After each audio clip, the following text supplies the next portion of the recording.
tonight talking about Ultimate Fantastic Four, Volume 6, written by Mark Millar with art by Greg Land.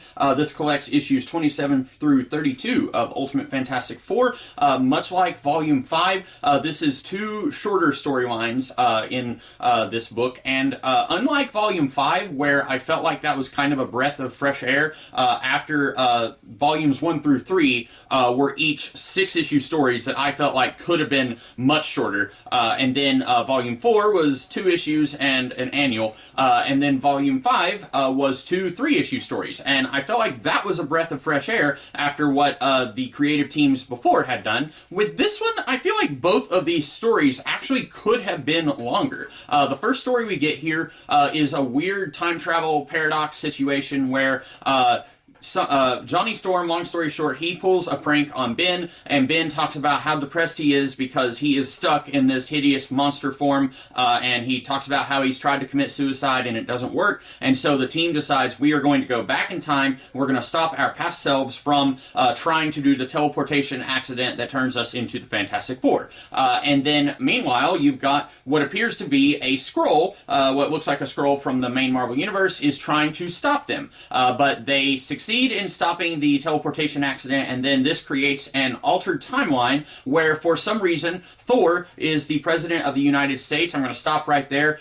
Legally, that wouldn't happen. Thor in the Ultimate Universe is from somewhere, Norway or Iceland, I don't know. And legally, you have to be born in the continental United States, or, in one of the 50 United States, in order to be the President of the United States. And also, Reed Richards in this altered timeline is his vice president. That also would not work because you have to be at least 35 years old to be the President of the United States, and in order to be the vice president, you have to be viable as a potential president. In case the actual president dies, you have to legally fit all of the qualifications to be the president. And Reed here in the Ultimate Universe is maybe 20 years old. He is no older than that.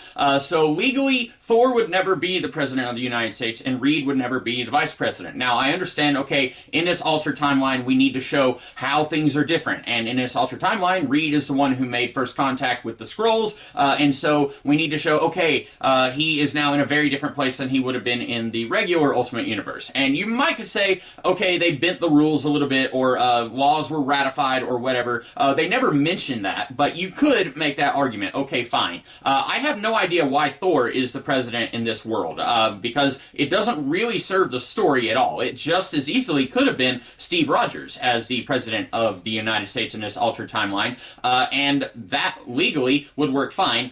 So I don't know why Thor is even here in this position in this story. But anyway, the Skrulls, they come, and everybody on the planet has superpowers except for Ben Grimm. The Skrulls gave these superpower pills to humanity, and everyone has powers except Ben, who for some reason says, I just like being human. Now, I do not buy for an instant that Ben would be the only person who would not want superpowers. I feel like there are enough curmudgeons on this planet that there would be more than a few people who would say, no, I'm going to look a gift horse in the mouth. This all seems really fishy to me. With all of the decades of science fiction stories out there where aliens are portrayed as hostile and sinister, if aliens came and said, we have this fantastic pill that will give you superpowers, I feel like there are people out there who would say, I don't trust like that. So I don't buy that Ben would be the only person who does not have superpowers. But anyway, the Skrulls come, and it turns out they are evil, and we are told here that the Chitauri from the Ultimates, that they were actually a splinter faction of the Skrulls. And that does not make any sense, because we were told in the Ultimates that the Chitauri had taken over, like, millions of worlds, and that never really made sense to me, because as the Ultimates are getting the upper hand on Earth, suddenly all of these other worlds, the Chitauri, are now losing their footing there as well, and that was never really explained. But if the Chitauri are a splinter force of the Skrulls, number one, it turns out the Skrulls are also evil, so why did the Chitauri split off from the Skrulls? And what is their motivation? The Skrulls come, and then they just kill everyone on Earth, and then they're just going to move on to another planet. And the Skrulls are significantly more advanced than humanity, so what is your endgame? Conquest, I understand it. I don't necessarily like it, but I understand if you say, we're going to go in and we're going to conquer these people and we're going to take all of their resources and we're going to enslave all of them, and then that will boost our economy. I get that, but that's not what the Skrulls are doing. The Skrulls just come in and they annihilate every living being on the planet.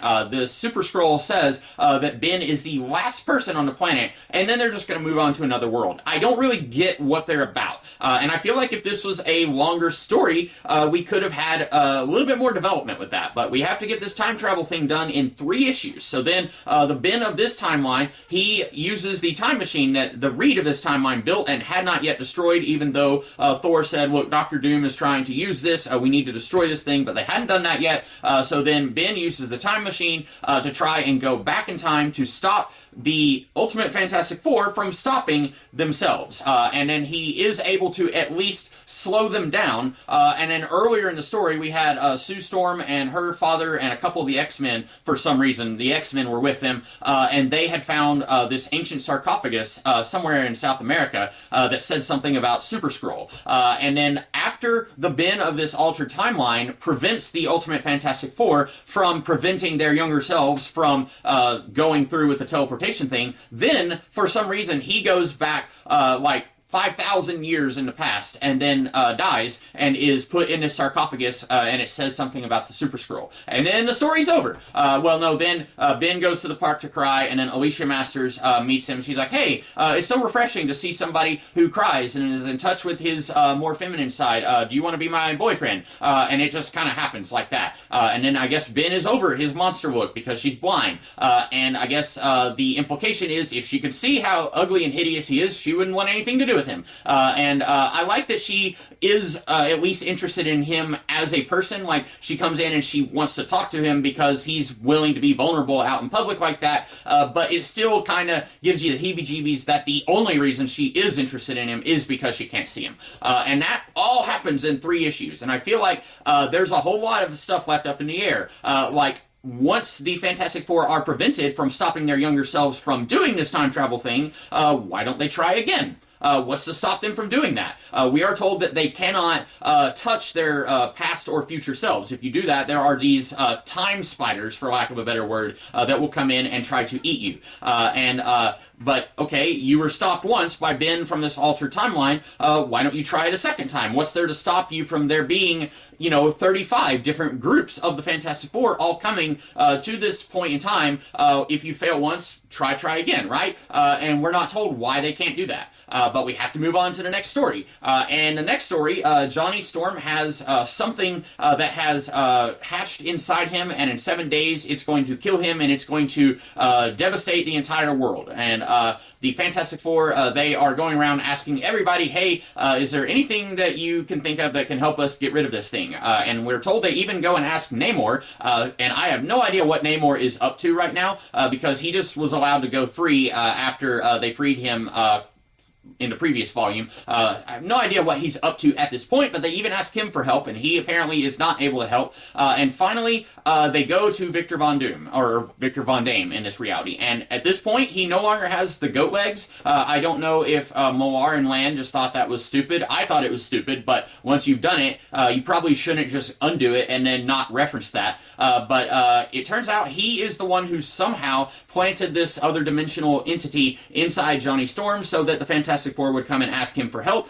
And then he tells Reed, I will get rid of this thing if you and I swap brains, and then I will get to live your life. And the only reason I want to live your life is because you like it. I want to take the one thing that you like away from you. And Reed agrees, and so Victor in Reed's body then goes back to the United States, and while the team was in Latveria, and Latveria, last time we saw it, was basically just a bunch of tents all strung together, and a bunch of unwashed hippies all like, hey, free housing, yeah, we love it. Now it looks a lot more like the Latveria of the main Marvel Universe, and we are told that Victor, in 6 months' time, turned basically nothing into like the 6th richest country on the planet, or something like that. And I do like that idea. If we ever do get to see Doctor Doom in the main Marvel Universe, I actually really like the idea of Latveria wasn't really a thing, and he just kind of built it from the ground up using his own ingenuity. I really love that idea, and I hope that's something that does make it into the movies if we ever get to see Doctor Doom again.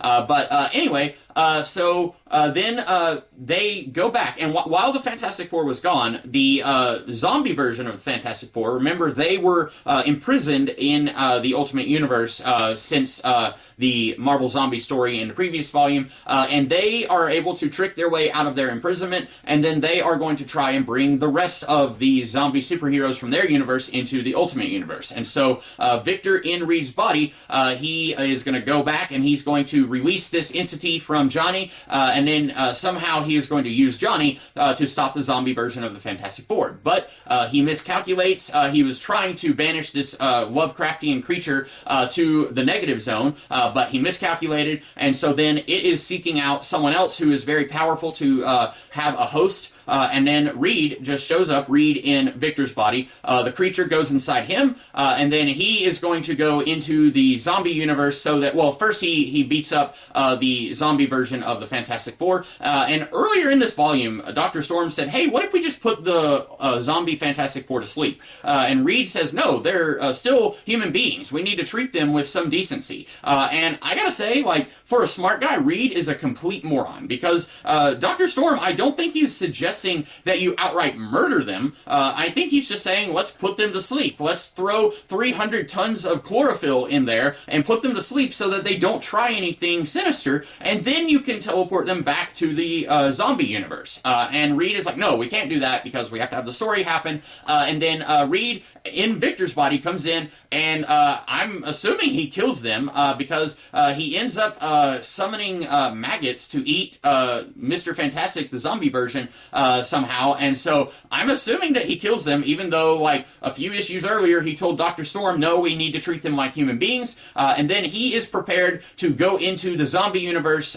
so that when this thing finally hatches from his body, it will not do any damage in the Ultimate Universe. But then, as he revealed that he is Reed in Victor's body, and Victor is in Reed's body, then Victor says, no, I'm not going to let Reed sacrifice himself. I want to be the one that saves the day. And so he swaps them back, and then he goes into the zombie universe. And then that is the last that we see Victor in this series. I have vague memories that we do see him again later on after Ultimatum, but I'm not going to, don't quote me on that. But anyway, that's the end of this volume, and as far as I know, that's the end of Mark Millar's second run on the series, after he co-wrote the first 6 issues with Bendis. And just like the time travel story, I feel like this one could have been a little bit longer. Everything seems to wrap up way too nice and neat at the end. At one point, earlier in the story, Johnny is calling some of his ex-lovers to apologize for how he treated them. It's a sad moment. We see Johnny crying. Dr. Storm is watching Johnny, and then he goes off to cry. And then at the end, Johnny says, like, this gave me a chance to kind of be introspective and look in on myself and how I've acted. And Alicia says, well, what did you learn about yourself? He says, absolutely nothing, LOL. And I don't know, I feel like this would have been a good chance for Johnny to mature a little bit. He doesn't have to be somber Hamlet, but I think that it would have been nice if he was a little bit more mature than he had been earlier in this run. Like when he pulls a very mean-spirited prank on Ben, I feel like this would be a chance for him to move past that kind of behavior. But no, we can't do that. We can't have any kind of growth or change for our characters. Also, I feel like it would have been nice to see Reed stuck in Victor's body a little longer than like an issue and a half. I'm not saying that I would want Victor to be in Reed's body permanently, but I feel like it would have been nice for it to have more consequences than what it did in this story. For one, I feel like Victor in Reed's body, he was not doing a good job acting like Reed, and so I think it would have been interesting if someone else figured out what was going on before Reed showed up in Victor's body. Maybe because at one point he says, relax, Susan, I am going to save your brother. And as far as I know, Reed has never called Susan, and so I feel like that should have been the moment where she's like, hang on, something's not right here. And then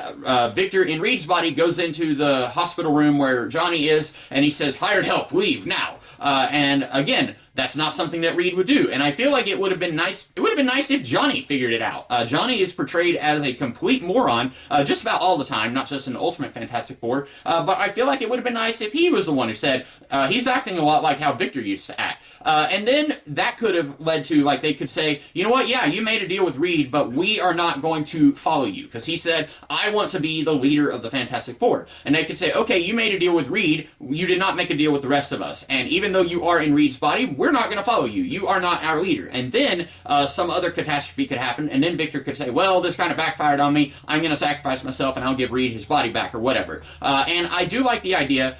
This kind of has shades of the finale of Justice League Unlimited, and I can't remember which came first, but when Justice League Unlimited, Lex Luthor, he ends up sacrificing himself to stop Darkseid. And you get a feeling he does that just to prove to Superman, I was able to win where you were not. And I get the feeling, I mean, here it's pretty much blatantly stated that Victor, that's why he's doing it. And so I like that. I find that to be clever, especially since this is now twice that Victor has screwed up. And this time, unequivocally, he knows he screwed up. Because when he was trying to banish this creature to the negative zone, it backfired and he wasn't able to do that. And he was like, I made a mistake. And so he knows that he is not as smart as Reed at this point. And so I feel like both of these volumes could have had a little bit more room to breathe. But again, if the first story here was 6 full issues, then I probably would have been complaining that it was much longer than it needed to be. So I don't know.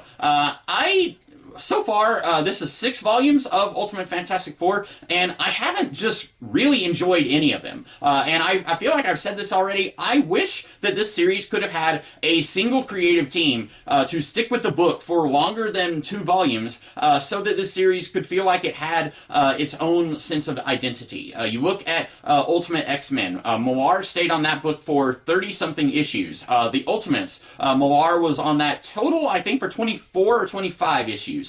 Ultimate Spider-Man, well over 100 issues that Bendis was on that book. I wish that we could have had somebody. It really doesn't matter who. I probably wouldn't have been too thrilled with most of the creators who have been on this book so far. Warren Ellis, Bendis, Millar. I like him better here than I did on Ultimates, but I wish we could have had somebody who was willing to stick with this series long enough to give it its own sense of identity, so that we're not just playing hot potato with this series, and I don't feel like the series really has its own sense of purpose, if that makes any sense. But as far as I know, Mike Carey is coming back with the next volume, and I believe he sticks with the series until the end.